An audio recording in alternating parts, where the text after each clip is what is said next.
Hola, bienvenidos a Encuentro Informativo. Hoy vamos a hablar de varios temas. Para empezar, ¿terminó la pandemia? Para eso vamos a estar hablando con Mariela Alejandre, candidata a presidenta del Colegio de Farmacéuticos y Bioquímicos de la Capital Federal. El barbijo se usa, no se usa, hay que seguir vacunándose. Todo esto lo va a estar contestando. También vamos a hablar de la polémica sobre los planes sociales. ¿Quién los administra? Lo instaló Cristina. ¿Qué va a pasar? Y para cerrar, Hernán Cachadurian nos trae la teoría conspirativa de que lo del Potro fue un atentado a un aniversario más de su muerte. Así comienza Encuentro Informativo. En el caso de nuestra obra social son más de 9.000 las personas que han optado por adherir a la obra social y recibir los beneficios que nosotros farmacéuticos y bioquímicos damos. Y esto es gracias a los laboratorios de análisis clínicos que están adheridos a las prestaciones de nuestra obra social y dan los resultados de excelencia. Nuestra obra social está con superávit. Eso es una gran noticia. Como escuchamos recién a la directora, que dice, uy, estamos en una institución, en una de las peores crisis de la Argentina, y estamos con superávit, y atendimos durante la pandemia, realmente me llena de orgullo haber podido firmar esa resolución para darle la obra social. No me equivoqué, están haciendo las cosas bien, y queremos, obviamente, apoyarlos que sigan en ese camino. Con este espíritu que tenemos innovador, solidario, de trabajo, de esfuerzo colectivo, es que vamos a participar en la renovación de las autoridades del Colegio Oficial de Farmacéuticos y Bioquímicos este año. Hay una línea, una disciplina que para mí fue creada o impulsada por Mariel, que dio lugar a la asignatura de atención bioquímica. Empezó con unos pocos alumnos que se triplicaron, creo, en este año, y tiene un libro escrito y que hemos presentado en la facultad en los primeros años de nuestra gestión con la decana. Así que yo quiero resaltar, porque esto es prácticamente una creación de Mariel Alejandre. Ay, muchas gracias. Es una carrera que realmente es indispensable en el diagnóstico de hoy y que, aunque parezca que uno está a la retaguardia, es muy importante en la salud pública. El bioquímico necesita formarse permanentemente. La facultad nuestra y las facultades de todo el país de que enseñan bioquímica están siempre abiertas para que el bioquímico siga formándose y siga adelantándose, porque es una profesión que cambia permanentemente. Hoy por hoy es imposible abandonar el camino que tenemos hacia un reposicionamiento de farmacéuticos y bioquímicos en el equipo de salud y una visibilización de los profesionales bioquímicos y farmacéuticos en la sociedad. Así que muchas gracias por venir. Muy feliz Día del Trabajador Bioquímico para todos. Estamos con Mariela Alejandre, ella es candidata a presidenta del Colegio de Farmacéuticos y Bioquímicos de la Capital Federal. ¿Qué tal, Mariel? ¿Cómo estás? ¿Qué tal? Buen día, un placer. Gracias por la invitación. Bueno, un gusto. Contame, primero que nada, ¿cuál es el rol que tienen los farmacéuticos y los bioquímicos? Uno es evidente, ¿no? Que son justamente los que pueden despachar los medicamentos, son en definitiva los que tienen la responsabilidad de la entrega del medicamento, pero ¿qué otras cosas hacen? Bueno, la verdad que son dos profesiones con una importancia vital. Mirá, de los bioquímicos depende el 70 al 80% de los diagnósticos médicos. O sea que a pesar de ser una profesión por ahí con un perfil de bajo conocimiento en la sociedad, tenemos esa responsabilidad enorme y la gente a veces no lo sabe, que cuenta con nosotros, que de nuestros resultados depende, ¿verdad?, que luego el médico pueda, junto con la clínica, establecer el diagnóstico. Y por supuesto que también somos claves en la bioquímica clínica, en todo lo que es el seguimiento de las patologías, y no menor en la detección temprana de las patologías, es decir, de prevenir más que curar, que es hacia donde debe tender hoy por hoy la medicina para ahorrar recursos que claramente son finitos, tanto los privados como los públicos en todas las sociedades, ¿verdad? Pero además de eso, son profesiones, la bioquímica, que tiene otros ámbitos de ejercicio profesional, como en la industria, como en los alimentos, en la bromatología, en la perfumería, es decir, hay una serie de... Están por todos lados. Estamos por todos lados, aunque la bioquímica clínica sigue siendo el mayor campo de acción que tenemos, ¿verdad? Y contame un poco cuál es el rol que tiene justamente la colegiación, ¿sí?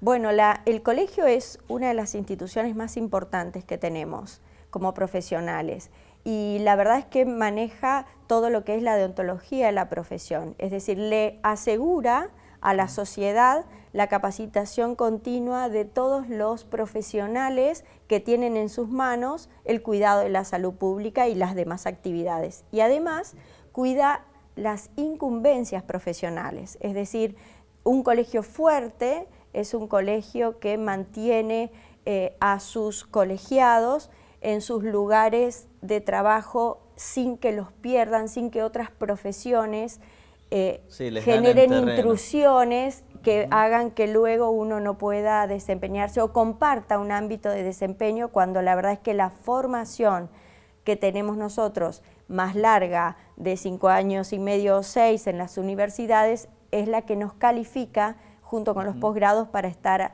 a cargo de esas funciones. ¿En los últimos tiempos perdieron alguna competencia a manos de quiénes? Sí, lamentablemente en el año 2018 se ha hecho un recorte a través de una resolución, la 1254 del Ministerio de Educación, donde se recortaron las actividades reservadas a los títulos tanto de bioquímicos como de farmacéuticos. Es decir, de una resolución previa del año 2004 hasta ahora, sí, en la que teníamos como 14 o 15 cada una de las profesiones, pasamos a tener 5.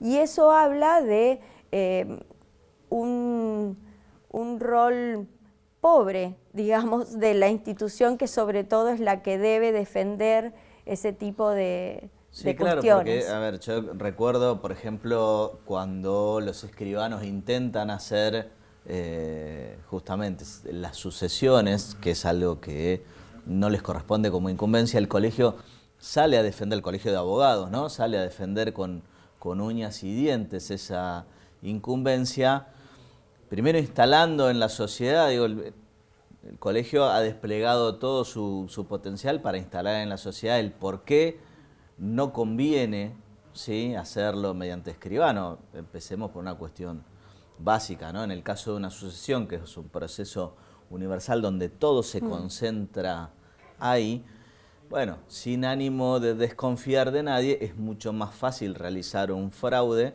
en una oficina cerrada que ante un juzgado donde, bueno, va a poner en riesgo muchísimo más, y donde la publicidad de los actos del juzgado y del proceso en sí mismo dificulta muchísimo cualquier tipo de maniobra. Sabés que se puede hacer un paralelo perfecto con esto que vos decís, porque fíjate vos que las incumbencias de los médicos nunca se tocaron, siempre fueron las mismas, es decir, porque está claro ante la sociedad que no hay discusión respecto de las funciones, las capacitaciones, las incumbencias que tienen los médicos. Sin embargo, profesiones como las nuestras, menos conocidas, la bioquímica aún menos conocida que la de farmacéuticos, que como vos bien decís, están como a la mano de la gente con esos centros primarios de atención, si querés, que son las farmacias, donde el farmacéutico evacúa no solo la dispensa de medicamentos, sino un asesoramiento digamos, valiosísimo para la sociedad, pero los bioquímicos aún nos conocen menos, ¿no? Entonces, esto de salir de atrás de la mesada del laboratorio, hacernos conocidos frente a la sociedad, impulsar desde el colegio ese conocimiento, hace que, digamos, las bases, por decir, el pueblo, la gente, tenga en cuenta cuál es el profesional más valioso, y eso en definitiva hace que después las normativas no se animen a recortar este tipo de cuestiones, porque somos profesiones de interés público. Sí, claro, y además justamente está el rol que asume el colegio porque este tipo de modificaciones no se producen de la noche a la mañana, tienen proyectos previos,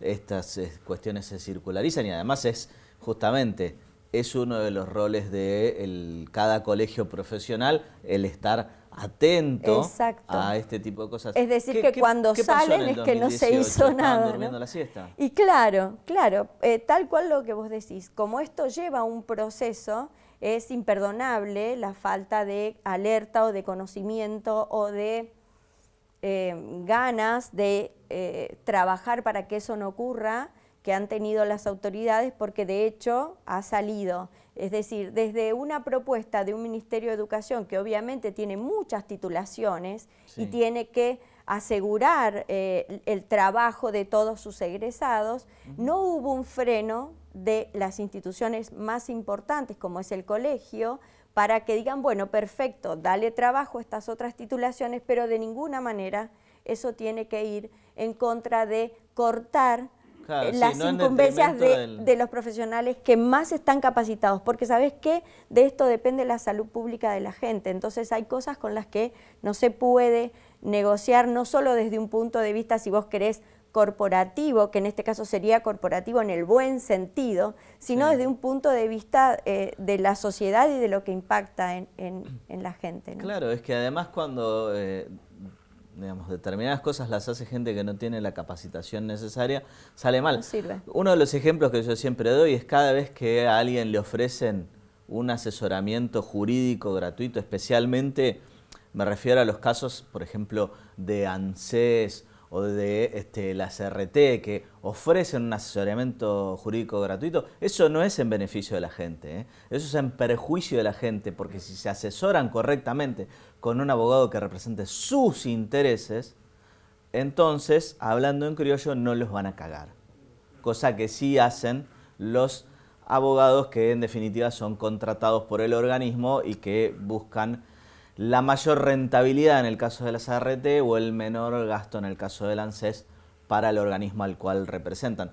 Y algo similar, me acuerdo que se había planteado, o bueno, que habían planteado desde el sector tuyo con respecto a los análisis que se hacían en las estaciones de tren y en general en la calle, todos los testeos que se hicieron durante la etapa más dura de la pandemia del COVID.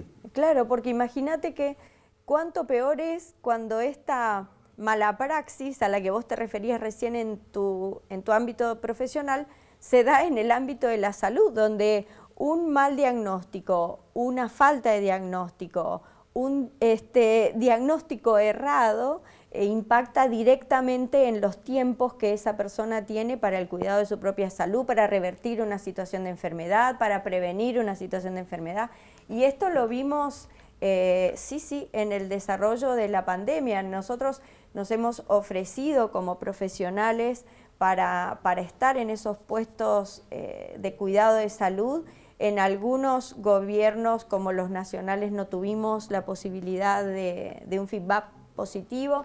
Hemos trabajado con la Ciudad Autónoma de Buenos Aires un poco mejor, y porque la verdad es que lo que uno quería, y sobre todo en esos momentos de incertidumbre, porque era una situación inédita, la verdad, a nivel mundial, era, bueno, vamos los mejores, en el sentido de los que más sabemos, los que por aproximación podemos ver comportamientos similares de virus anteriores y ver cuál era el mejor camino y realizar las pruebas que se estaban, imagínate vos, industrialmente fabricando y poniendo a punto casi en tiempo real con su utilización. O sea, normalmente uno pone las pruebas a punto, ve si realmente un positivo es un positivo, si un negativo es un negativo, y luego las larga al mercado cuando tiene una cierta tranquilidad de eficacia, de sensibilidad, de especificidad, todos términos que nosotros comprendemos, pero que en definitiva lo que quieren decir es que cuando te digo que la tenés, y cuando te digo que no la tenés, no la tenés. Claro, no te pasan estas cosas que haces 3 veces el mismo test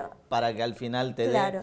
En este caso igualmente todos los test tienen a veces falsos positivos y falsos negativos, pero en una proporción muy baja. Entonces, lo que tratábamos era de asesorar en estos, que estaban como construidos muy rápidamente, y ver que a veces, bueno, la necesidad de un siguiente control era imprescindible, otras veces no, otras veces cuando vas a hacértelo, si tenías síntomas era el mejor momento, si no, no servía, y así con cada uno de los test, ¿no? Así que es fundamental. Mariel, una consulta. ¿Qué posibilidades hay de que se vuelva al estatus que tenían antes del 2018, ¿no? Antes de esta resolución que nombraste recién? ¿Qué posibilidades hay de volver todo atrás o qué pasos tienen que seguir?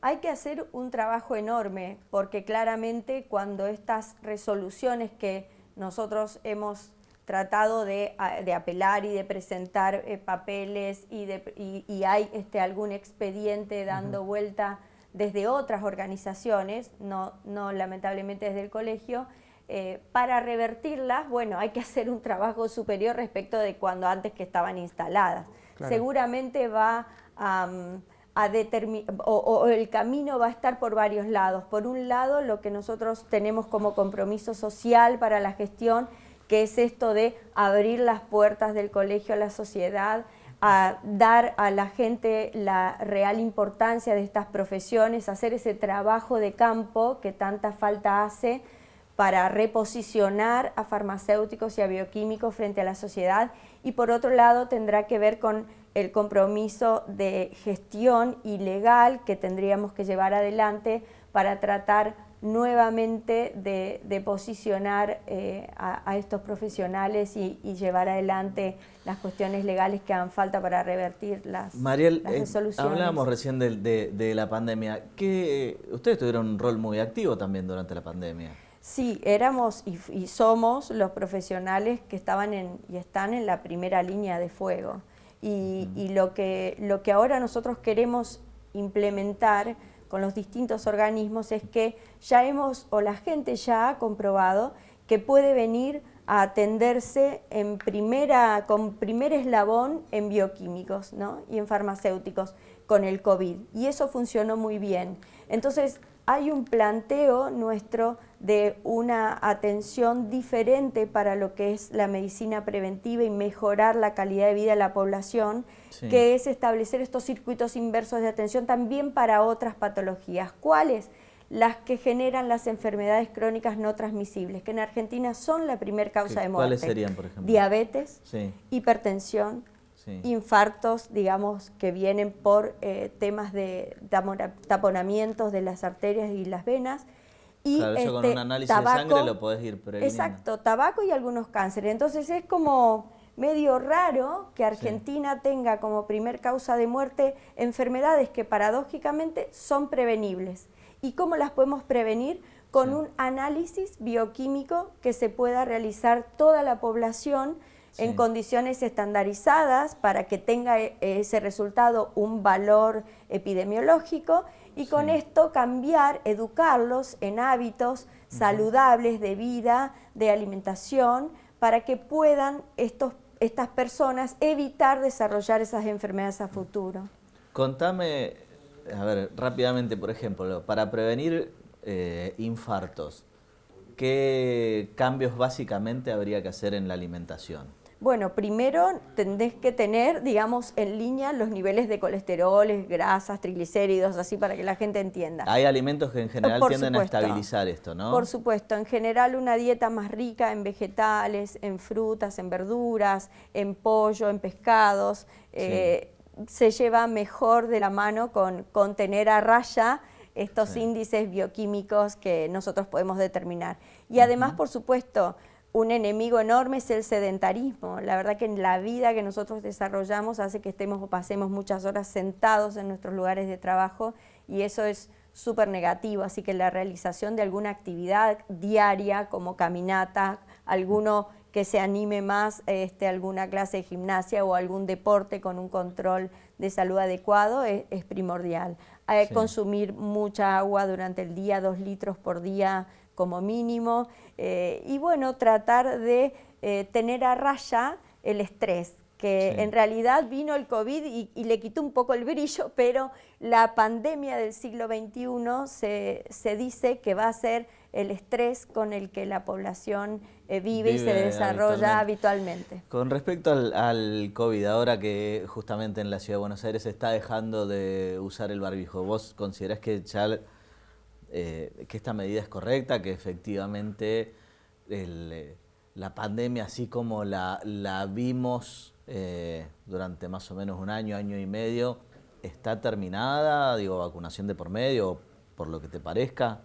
Creo que en todo este cuidado la gente ha adquirido algunos hábitos que son muy buenos, como lavarse las manos regularmente, sí. como que si está cursando algún cuadro gripal, de repente no salir o no ir a trabajar. Hemos logrado entre la circulación del virus naturalmente y la vacunación, hemos logrado esa inmunidad de rebaño que hace que uno pueda salir de esa etapa.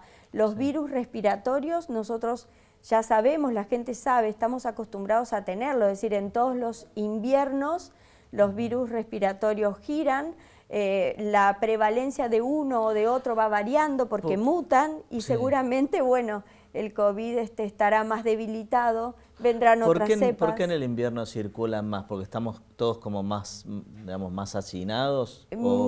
Sí, nos enfermamos más porque, bueno, los ambientes están menos ventilados, tratamos de mantener todo cerrado, porque durante las épocas frías hay como una falta de movilidad de las cilias, los pelitos que tenemos dentro de la nariz para expulsar toda cuestión extraña que entre, y como esa movilidad está detenida por el frío, está apaciguada, tenemos más posibilidades a veces de que ingresen a nuestros organismos virus que nos provoquen estas gripes o estos resfríos estacionales, aunque también se dan en otra época del año, porque también en verano uno a veces se resfría y bueno, también ¿no es un puede poco ocurrir. exagerado que nos tengamos que vacunar más o menos cada 6 meses contra el COVID? Digo, la gripe, hay algunas vacunas que te duran, no sé, como 4 años.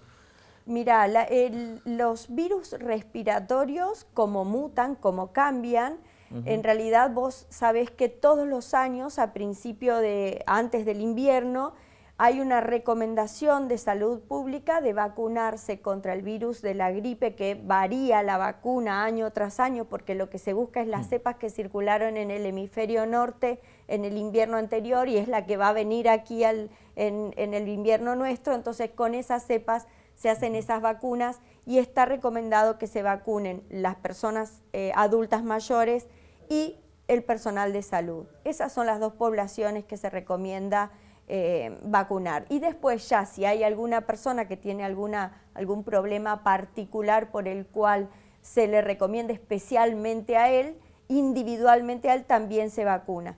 Con esto del COVID lo que ha pasado es que por esta inefectividad, si vos querés, desde el punto de vista de que el virus continuamente va cambiando y entonces la protección que uno tiene al 100% para tal vez por similitud la puede tener un poco más baja para alguna otra mutación del mismo y ya no le sirve para el que sigue. Entonces eso es lo que ha llevado a que se ensayen distintas vacunas que trataran de parar un poco esta pelota, ¿no?, mundial. Yo creo que ya estaríamos.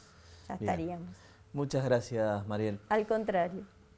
Nosotros ahora vamos a un informe especial. ¿Quién va a manejar los planes sociales? Mirá.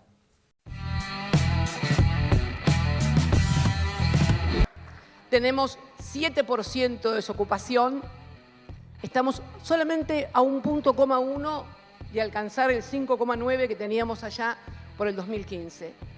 Pero tenemos 1.300.000 planes.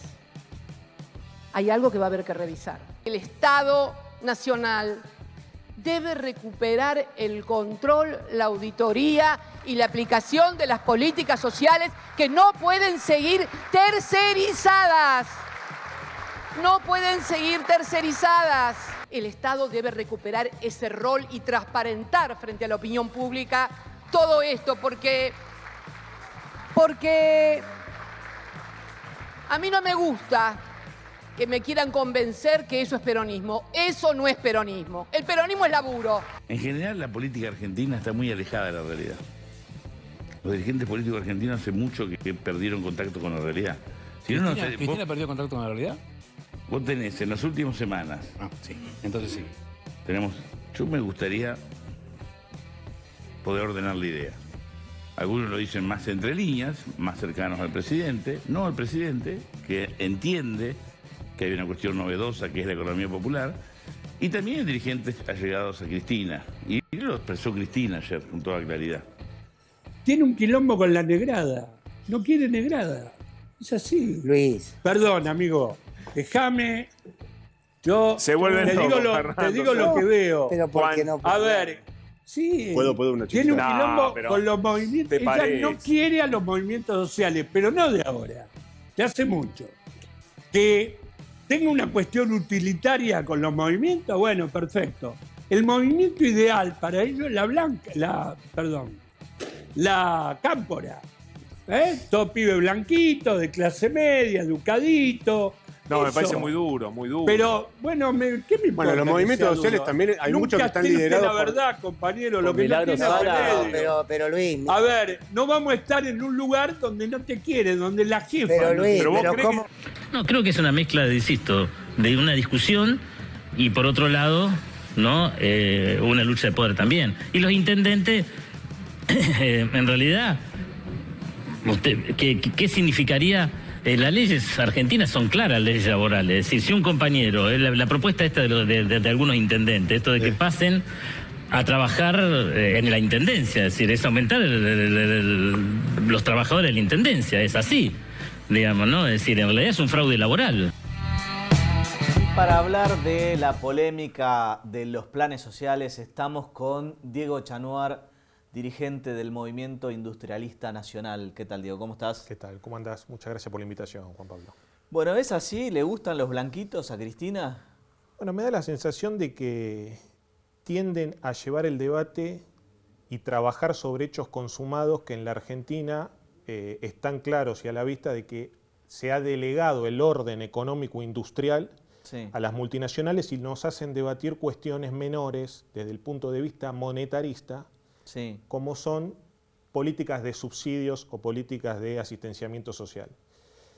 La realidad es que los planes sociales son consecuencia de la destrucción económico-industrial de la Argentina que viene desde el año 75 con el Rodrigazo, profundizándose con Martínez de Hoz, aumentando su escala con el liberalismo de Menem y consolidándose en la primera década del siglo XXI. Entonces, lo interesante aquí es, para dar un marco en los mismos términos que ellos los plantean, que el debate plantea hoy en términos monetaristas, sí, estamos hablando de que aproximadamente un 66% de la población económicamente activa o no tiene trabajo o trabaja en negro y cobran planes sociales desde monotributo social hasta potenciar trabajo. Porque ese 7% de desocupación es una cifra bastante mentirosa. La desocupación neta, que lógicamente si vamos a analizar con lupa cuál es la medición del INDEC, posiblemente sea mentirosa. Pero lo que marca el INDEC es de un 9% de desocupación, lo cual es grave en la Argentina. Pero los hechos consumados sobre los cuales se plantea el debate es que no se puede llegar al pleno empleo.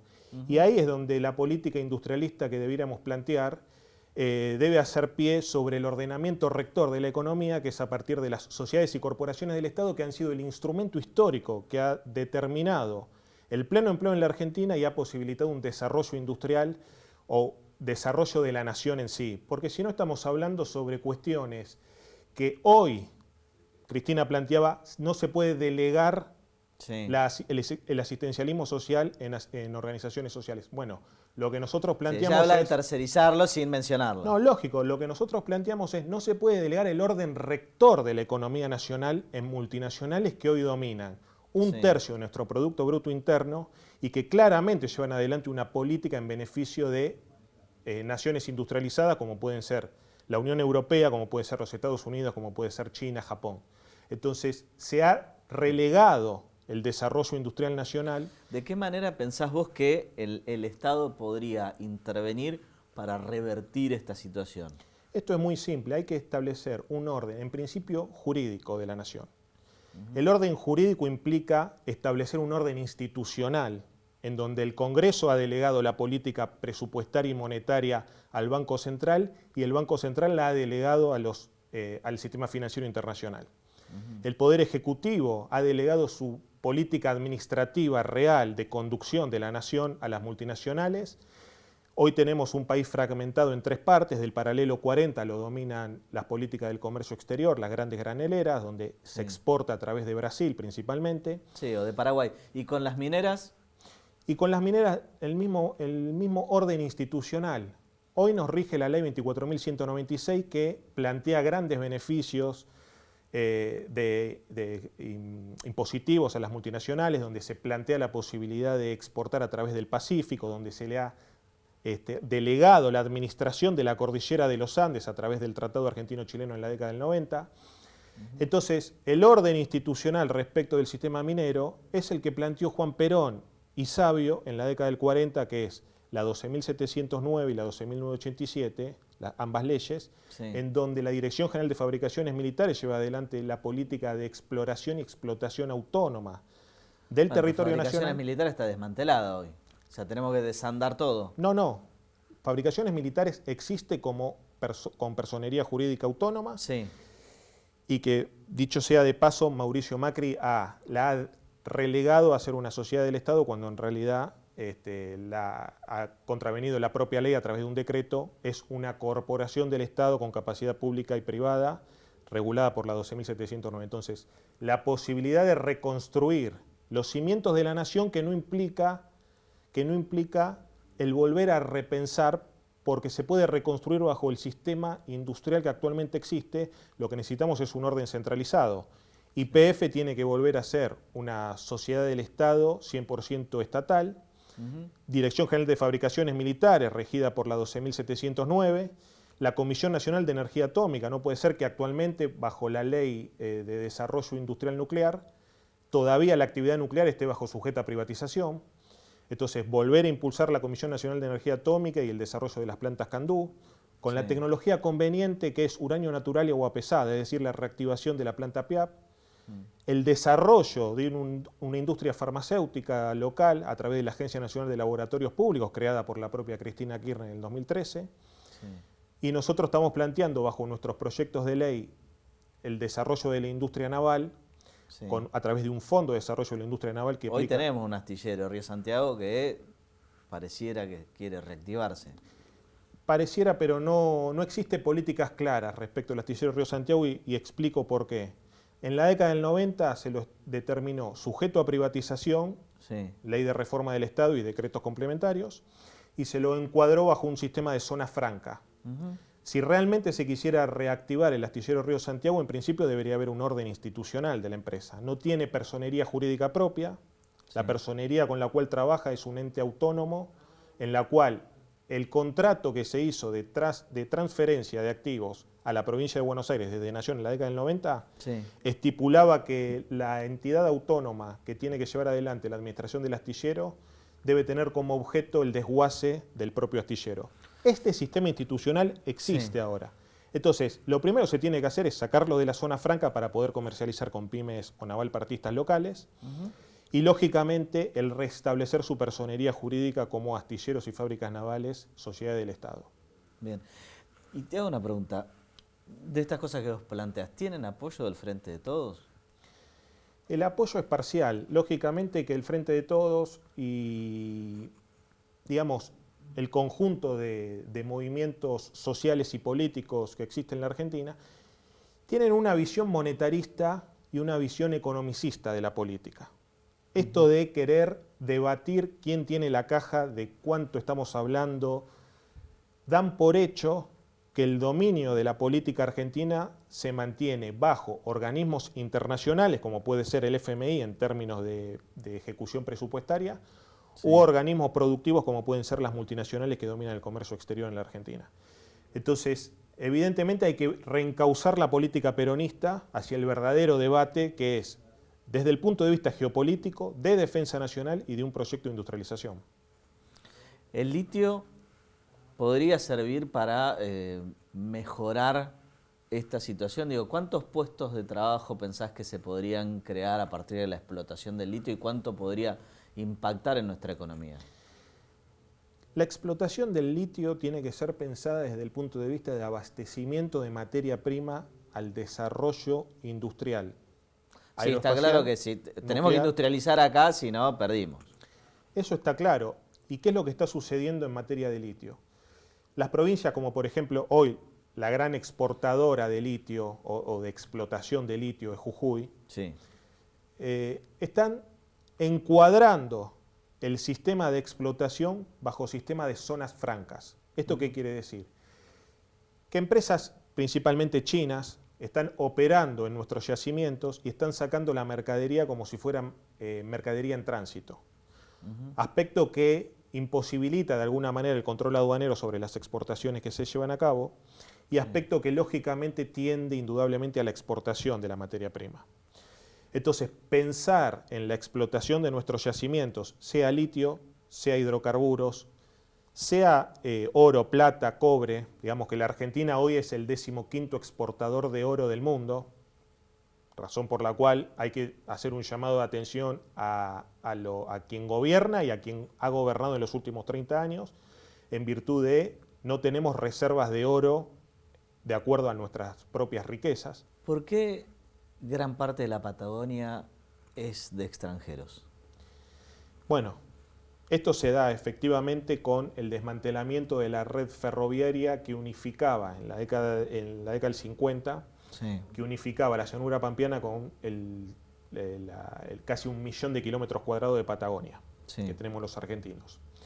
Esto evidentemente ha sido una política británica de despoblamiento de nuestro territorio, británica o anglosajona, por decirlo de alguna manera, en virtud del control estratégico de este territorio que tiende al desarrollo del Atlántico Sur, es decir, estamos hablando que el Atlántico Sur en la Argentina ha sido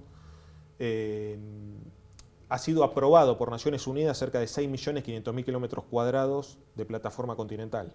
Sí. Estamos hablando que es la reserva de recursos ictícolas del planeta. Evidentemente, reservas de recursos ictícolas, control del territorio más importante de la Argentina en términos de explotación de minería y explotación de hidrocarburos, desarrollo de los canales bioceánicos a partir de el estrecho de Magallanes que unifica el Pacífico con el Atlántico, y además es la puerta de entrada a la Antártida. Estamos hablando de las 5 puertas de entrada, sí, que existen en el planeta. Ushuaia es la puerta más efectiva en términos logísticos. No es Punta Arenas, porque tiene que dar la vuelta hasta llegar a Puerto Morris, sí, y lógicamente tampoco es Sudáfrica, no es Australia, ni los demás países del Commonwealth. Estamos hablando de que Ushuaia es la puerta de entrada a la península antártica, que es el territorio en el cual se pueden llevar adelante la política antártida, tanto científica como de cualquier índole, sí, precisamente porque la península antártica es el territorio en el cual están el 45% de las bases permanentes en virtud de un clima favorable los 365 días del año. Te llevo de vuelta un poco al principio. En los barrios, ¿la gente está mejor que durante el gobierno de Macri? ¿Está igual? ¿Está peor? La degradación social aumenta día tras día. Aquí hay una realidad. La gente, nuestro pueblo argentino, me gusta hablar de pueblo argentino aún bajo estas condiciones, el pueblo argentino está bajo una constante degradación social, producto de la falta de empleo, producto de una estabilidad, una seguridad social, y además se habla mucho de la seguridad del capital privado al momento de invertir, pero no se habla de la seguridad social en términos de salario. Nuestro salario ha sido degradado en los últimos 30 años de manera constante.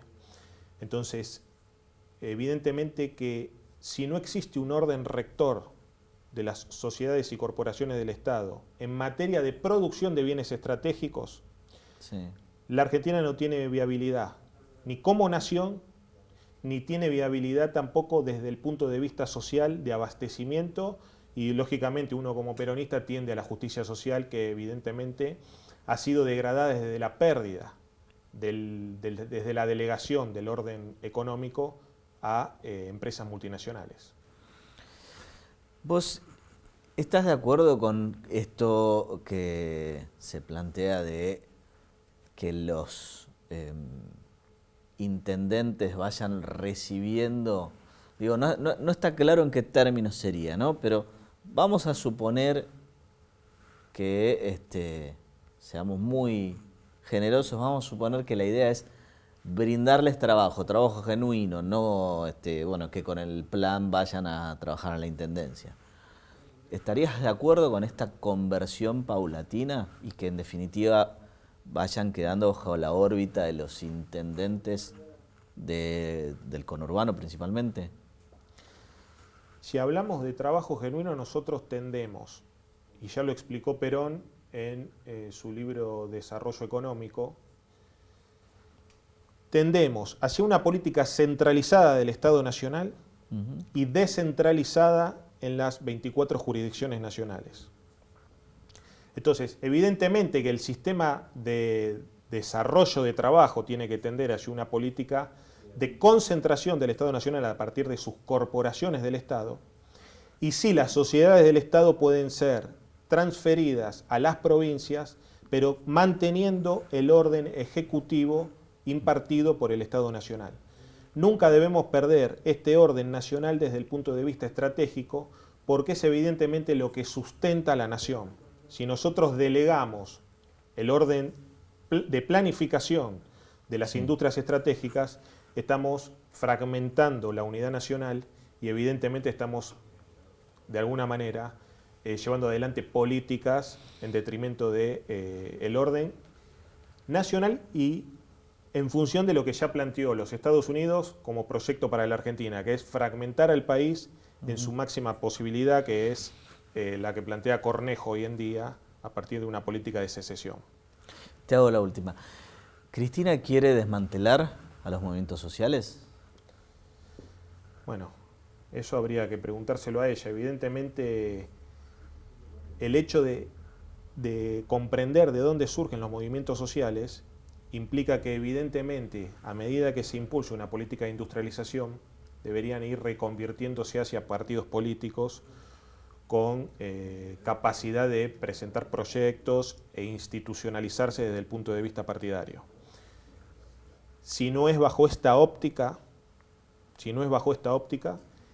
es un debate estéril el plantear quién tiene la caja o quién maneja la caja o si se terciariza la pobreza o no. Estamos hablando que del presupuesto nacional aproximadamente un 50% se destina o a seguridad social o a asistencia social. Ahora, la realidad es que si no rompemos esta lógica monetarista y no planteamos un proyecto de industrialización, la Argentina no tiene viabilidad en el largo plazo. Tenemos que comprender que en el 2028, 2029 o 2030 nuestro presupuesto está en vías de volar por los aires en virtud del pago de la deuda externa que asciende a 20.000 millones de dólares y que a presupuesto de hoy equivale a un 30%, es decir, equivale a financiar la administración pública, seguridad, defensa, salud, educación, ciencia y tecnología. Es decir, hay que terminar con la visión monetarista y economicista e ir hacia una visión de defensa nacional, geopolítica y de industrialización. Muchas gracias, Diego. Muchas gracias. Nosotros ahora vamos a pasar a un informe especial sobre el Potro Rodrigo. Se cumple un nuevo aniversario de su fallecimiento y siguen las especulaciones. ¿Fue un accidente o fue un atentado? Mira. Vos sostenés que a Rodrigo lo asesinaron. Sí. ¿Y quién? No tengo ninguna duda. ¿Quién? ¿O por dónde viene? Claro, fácticamente no lo puedo saber. Lo que sí te puedo decir es que los hermanos Kioski estuvieron involucrados. Una de las pruebas más consistentes que tengo yo es un mail del comisario de Berazategui que me lo envía a las 3:35 de la mañana confirmando la patente por equivocación. Me envían el email por equivocación cuando iba dirigido a Jorge Quiroski. Yo tengo entendido que Rodrigo tenía un contrato leonino por un 1% y yo lo conozco a él en mayo. ¿1%? ¡Qué desastre! Esto nunca lo hablé con vos, Ale. No sabía yo esto. Hemos tenido muchas cosas, pero de esto... yo siempre lo sostuve, eso no fue un accidente. Pesquera, que era el que manejaba, la Blazer, que es la que encierra a Rodrigo, y hace una maniobra muy, muy difícil que deja temblando la camioneta y pasa a mucha velocidad. Se pudo comprobar de que Pesquera, que vivía en Ensenada, corría, era corredor profesional. Entonces, la maniobra que él hizo sabía lo que hacía. Claro. Pasaron 9, estamos a 22. Estamos a 22 y sigue estando todo igual. Y yo digo, loco, qué lindo la gente, cómo lo sigue recordando tanto, con tanto cariño, con tanto amor, tanto ímpetu en el día a día. Bueno, he llegado tarde a trabajar porque me he cruzado gente que me para sacarme una foto, me quedo hablando 5 o 10 minutos con ellos y... Bueno, además de que sos un calco. Yo, después de unos años, le di la mano a Pesquera, le transpiraba la mano, yo le dije, yo realmente si hubiese agarrado un perro, hubiese parado. Usted no paró nunca. Digo, te busqué mucho tiempo, le dije a Pesquera en la cara. Y nada, para mí se fue una persona querida, un ídolo.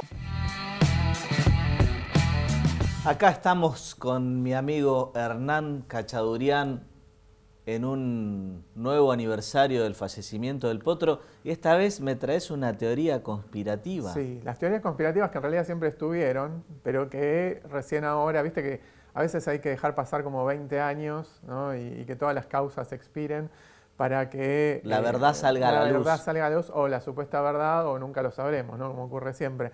En este caso, Ceccarelli, que era el ex CEO de Magenta, que recién vimos en las imágenes, salió un día a hablar no se llama más Los Ángeles de la Mañana, Slam directamente, sí, con estas declaraciones explosivas, ¿no? Que lo colocan en una posición totalmente nueva respecto a lo que se venía hablando hasta este momento durante los últimos 22 años, que sí, es que al Potro Rodrigo lo asesinaron, ¿no? Que el accidente fue provocado.